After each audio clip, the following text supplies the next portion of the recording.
My name is Ethan Haywood. Today we are coming to you from Southwest Michigan at Lew-Max. We are so excited to have Aaron Gasper and Malissa Reed with us today to talk cow longevity, cow management, and what's going on up here at Lew-Max. Aaron, Melissa, thank you so much for your time today. Thanks, Absolutely. guys. Thanks for coming. Welcome to the Lew-Max shop. I know we talked about doing it in the office, but air compressor and every activity, so we sort of moved things to the shop today. Yeah, we may be shooting video today, but fun. there's cows going through the parlor per usual, right? Make it happen. Yeah. Well, Aaron, can you give us just a little bit of background about where we are up here and what we're doing here today? Yeah. My name's Aaron Gasper. I'm a fifth-generation farmer. We're located just north of Grand Rapids, Michigan, in a town called Belding. So, been here over 100 years, and I have two boys that they're still a little young, but they might be interested. We'll see. We'll see. And Melissa, can you share a little bit with us about your role and how you work with Lew-Max?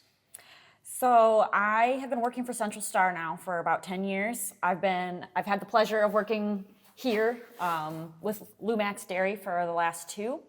And it's like a great account to work with. Aaron's very progressive, very adaptable to change. So it's been awesome to kind of work with this account. One question I always get is, what does Lew-Max mean? Well, my grandpa's name is Louie, and my grandma's name is Maxine. So we've just kept the farm the same. So that's why it's Lew-Max. That's where that comes from. I like it, and that's what the prefix is on some of these cows that we see come across lists as well. So it's a fun place to be. It's a place that I'm always looking out for on the DHI list. Always near the top, averaging 7.2 pounds of CFP last year, and we're continuing to push the ceiling on that. You guys are a Repro Star Award winner. The inside walls of the office that we were in earlier is just covered in milk quality awards. Milk quality is a large focus here, and your milk goes to MMPA. So you really excel at a lot of different aspects of dairy farming, not just the genetic portion. Tell us a little bit about what's going on in the background to make that happen cowside. Those are, I appreciate the compliment. Those are just numbers. I'm just lucky. I'm blessed to have good people around me. Just like every business that does good, it's the people behind the scenes, between my employees who are just unbelievable, which especially this last couple of years, we just seem to have a solid group of people with like financial people, like you guys too. I mean, you guys are the ones that we've bled select sires. I mean, we've been select sires forever. My grandpa always told the story how when they used to have it, the MABC in Lansing, Michigan, how they'd collect fresh bull semens, and the plane would float them down, fly over and float them down. So we've always been solid, and with this combined fat and protein, I mean, we're really striving with those numbers. I mean, 8 pounds solid coming out of here is my new goal. And we're just crouching that all the time. And we love that this is a place where the accelerator is down. You guys are pushing it. You guys are pushing cows hard to try and maximize their productivity, maximize their health, while also maximizing the reproductive efficiency. It's crazy to think about those days when the semen was coming down on a little white parachute from select sires. And I think now we're pushing some production that our grandfathers and great-grandfathers only could have imagined that the Holstein cow was capable of doing. Where's it going to end? Yeah, absolutely. We don't know. Absolutely. Genetically, we keep leaping bounds, but just where's it going to end? Just unbelievable. And as we continue to try and increase that production of these individual animals, we're here to talk about cow longevity today, and we want a little more from them on the health and the repro and the production side. Melissa, tell us a little bit about what traits we focus on here at Lew-Max to try and maximize all of those facets of production. Mm-hmm. So we have been selecting for HHP for the last couple years. Like you had said earlier, we really have been focusing on milk quality, which you've seen all the awards in the barn. And so we had been really pushing the limits on net merit. And so when we went into a little bit of a problem with mastitis, that was kind of our introduction into HHP dollars. Yep. And heifer numbers too, right? And heifer numbers, correct, yes. So once we kind of got our heifer numbers dialed in with a breeding strategy, which I work very closely with Dr. Kelly Sporer on, to implement that into the matings, we could then really utilize HHP dollars in finding our top animals and making sure we get heifers out of those. So we're utilizing HHP dollars here to dial in and be very purposeful about the genetic progress that we're making. How does that tie in with the actual breeding of animals versus what are we using, sex semen, beef semen? We're a next gen herd here, as we've said, really investing in top genetics. And how has using sex next gen semen allowed you to be flexible within the system? Took me a little bit to get on board, but that whole heifer inventory, I mean, it's a silent cash flow killer, you know. And as an industry, we keep doing, we just keep getting better and better at breeding animals, getting cows pregnant. And there was a time where, for my 650 cows, you know, we had enough replacements for 1,000 cows here, and it just it put a lot of stress on the whole calf rearing program. It took a little bit for me to be on board, as far as, you know, because we were breeding good cows. In my mind, good cows to beef. You know, I just had a hard time with that. But it's been enough time where the numbers are starting to follow through. I mean, I had to put a lot of trust in the system. And we've adjusted that. Like, we had some cushion where we were in that 130%, and I think we're even lower than that because we just, you know, that's sort of the nice thing about the program, because you can adjust that. If you're selling a lot of heifers or selling replacements or want to grow, you know, that system can be adjusted. So. And we've talked, you know, the cash that we're getting for beef on dairy calves is pretty awesome for cash flow right now, and that's hard to turn down. But at the same time, you go to bed a little bit anxious when you start breeding what seems like this huge volume of beef semen. And where am I going to put myself in 3 to 4 years? Am I going to have what I need? Melissa, tell us a little bit about all of the input numbers that go into this calculation. We're not just picking a number of units to use, but you're factoring in a lot of things. Yeah, so we are factoring in your cull rate and your non-completion rate and milk production. I mean, we're literally putting everything into this calculator to really come up with the best number to create the ideal number of heifers that this operation needs in order to be efficient. So pretty much everything that our dairymen are putting into their computer is going into this calculator. And when you get all that data in and we can get this flow right-sized to where the dairy needs it, it just really aids in the stress and quality of the whole heifer raising system, doesn't it, Aaron? Yeah, it's just like, before we were cramming the system, right? Now it's just amazing, the growths and you know, it's just, these animals we're just not cramming the system anymore, you know? And part of the strategy here, if we are raising fewer young stock, but we are increasing the quality of raising that they're getting, we're also increasing the quality of the genetics by being very particular in who we're making those replacements from.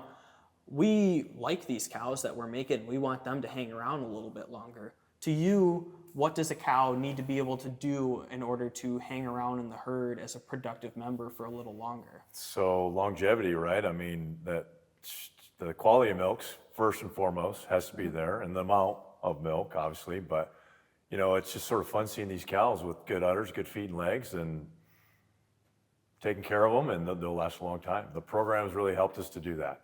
You know, it's amazing when we sit down at our end of the year. We'll sit down with the vet and the nutritionist and the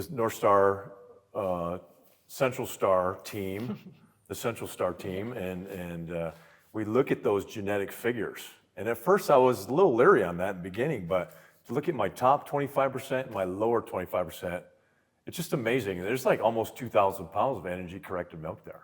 It's just amazing genetically how much faster that we are growing here. Yeah, it's an incredible number. And when we're talking about today's margins, 2,000 pounds of energy corrected milk per lactation on a 2-year-old, I mean, that's enormous. It's good money. Enormous. It's a lot of money. And then we look at your genetic audits and see that it's not just production that we're seeing an advantage in. One of the numbers from your genetic audit I saw that I found very interesting, that top 25% of 2-year-olds versus the bottom 25% according to herd health profit dollars.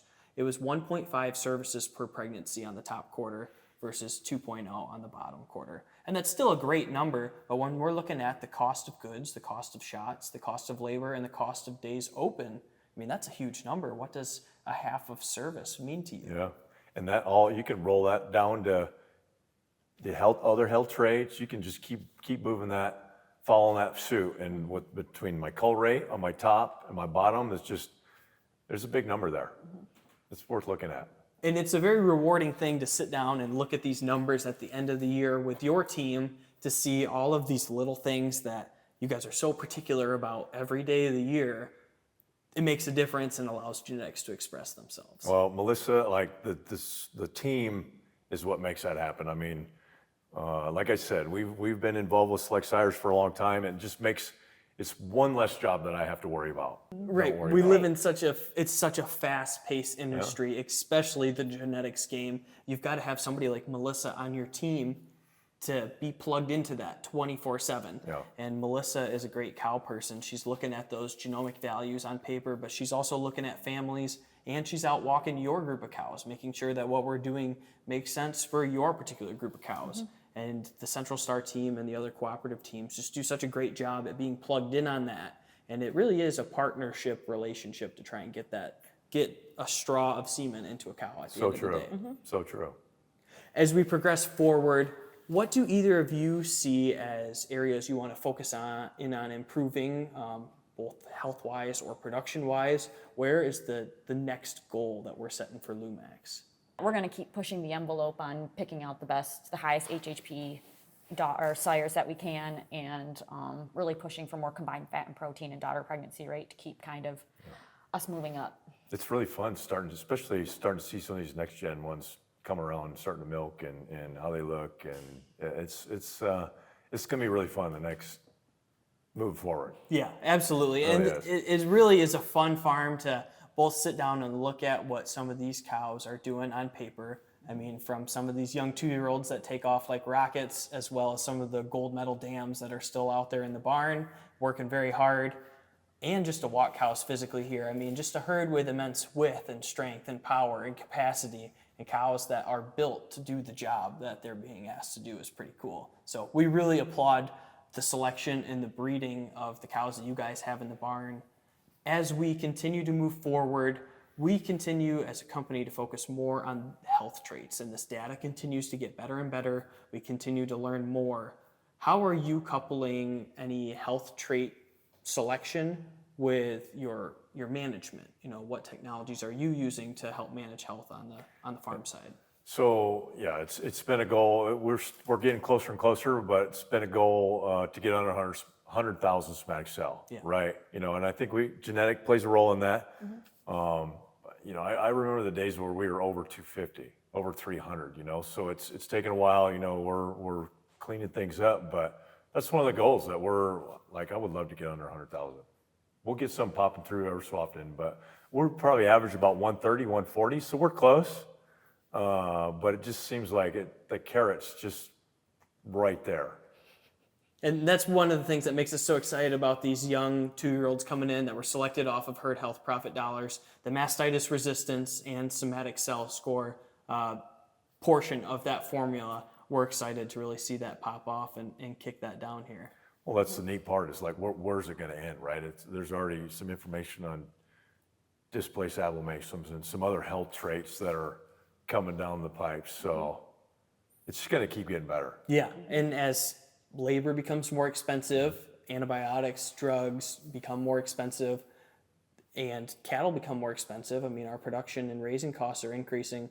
The healthier we can make these cows, the healthier we can make our budget on the farm side. And we really want to push them genetically so that the management practices that we're putting in all the work on have a good cow to work with.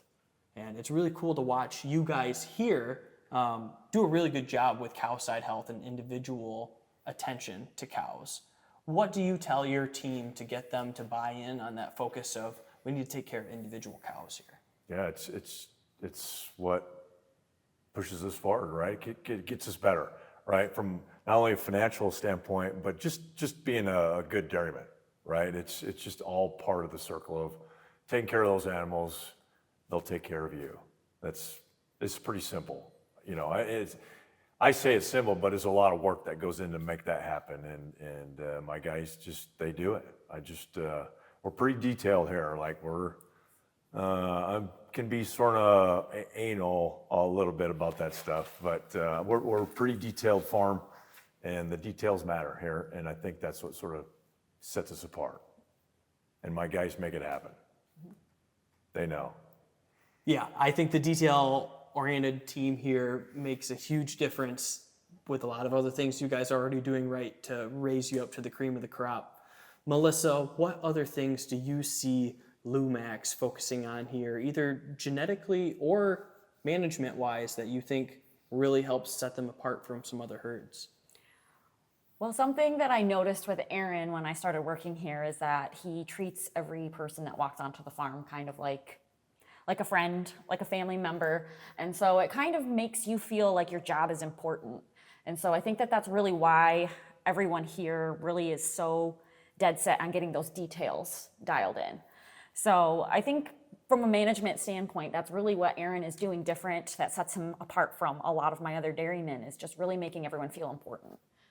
Well, thank you. I do enjoy doing that. Like when I introduce like someone to the hoof trimmer, I'm like, this is the best hoof trimmer in the United States right here. Like I just go full blow it out on the hoof trimmer, you know, and or whoever. Like no one makes cows better than Melissa, and, you know. So I just really get everyone and they go home like, oh my gosh, is that really the best hoof trimmer in the United States?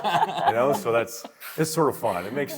We have a good time around here, and this makes my job easier, to be honest with you. No, it's a good place to come when you need to feel motivated about getting excited about dairy farming for the day. And I definitely feel that, whether I come up here to look at cows because I want to see some cows that really rev my engine, or to talk to people that are excited to be here doing it. It's a wonderful place to come, and it's pretty cool that we can couple that atmosphere with the crazy reproduction quality that we're achieving here at Lew-Max.